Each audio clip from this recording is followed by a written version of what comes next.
ایک ایسی قوم جن کے لیے بھوک صرف ایک لفظ تھا، جن کے شہر میں تنگی کا کوئی تصور ہی نہیں تھا، جہاں سونا مٹی کی طرح تھا اور پانی رحمت کی طرح بہتا تھا۔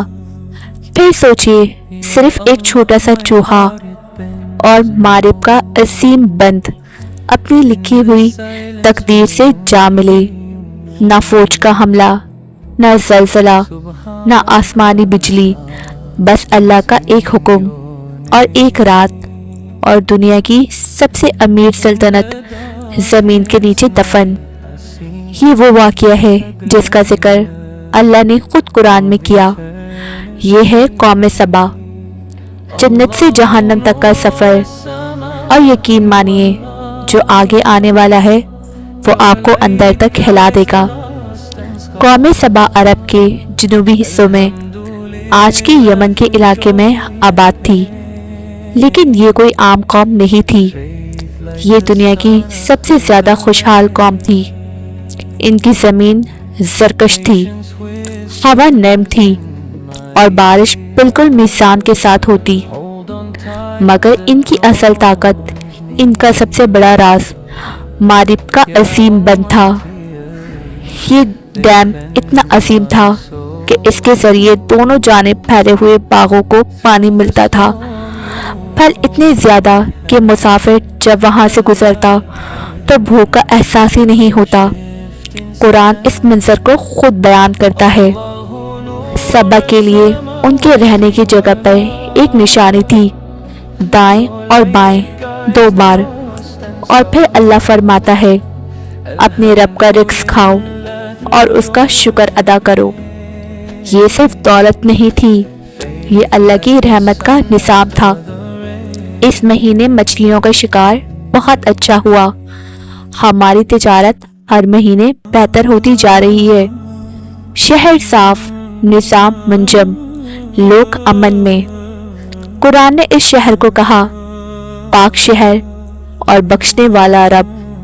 یہ زمین پر جنت تھی۔ اسی قوم کی سب سے مشہور حکمران رانی بلقیس تھی۔ تفسیر ابن کثیر کے مطابق بلقیس ایک سمجھدار، باحکمت اور طاقتور رانی تھی۔ اس کا تخت عظیم تھا، اس کا نظام مضبوط، اور اس کی سلطنت دور دور تک مشہور، یہاں تک کہ اس کا ذکر اللہ کے نبی حضرت سلیمان علیہ السلام تک جا پہنچا۔ حضرت سلیمان علیہ السلام وہ نبی جنہیں اللہ نے ایسی طاقت دی جو کسی اور کو نہیں ملی۔ جنات ان کے حکم میں، پرندے ان کی زبان سمجھتے، اور ہوا ان کے لیے چلتی۔ انہوں نے بلقیس کو خط بھیجا۔ قرآن اس خط کے الفاظ بیان کرتا ہے۔ یہ خط سلیمان کی طرف سے ہے اور یہ اللہ کے نام سے شروع ہوتا ہے، اور دعوت دی، اللہ کے آگے سجدے میں جھکو۔ بلقیس نے مشورہ کیا، تحفے بھیجے، سونا، چاندی، جواہرات، مگر سلیمان علیہ السلام نے سب واپس کر دیا اور فرمایا، جو اللہ نے مجھے عطا کیا ہے وہ تمہاری دولت سے کہیں بہتر ہے۔ یہاں بلقیس سمجھ گئی کہ یہ کوئی عام بادشاہ نہیں، یہ اللہ کا نبی ہے۔ پھر وہ خود سلیمان علیہ السلام کے پاس آئی، اور جب شیشے کے محل میں داخل ہوئی تو پانی سمجھ کر اپنا لباس اٹھا لیا۔ تب حقیقت کھلی۔ اس وقت بلقیس نے کہا، پروردگار، میں غلط تھی، اب میں اللہ پر ایمان لاتی ہوں۔ تفسیر ابن کثیر کے مطابق بلقیس کے بعد قوم سبا نے بھی اسلام قبول کر لیا۔ یہ تھا سبا کا روحانی اور دنیاوی عروج، مگر وقت ہمیشہ ایک جیسا نہیں رہتا۔ بلقیس کا دور ختم ہوا، نسلیں بدلی، حکمران بدلے، اور وقت کے ساتھ شکر کی جگہ غرور نے لے لی۔ یہ باغ ہم نے بنائے، یہ بند ہم نے خود کھڑے کیے، یہ دولت ہماری عقل کا نتیجہ ہے۔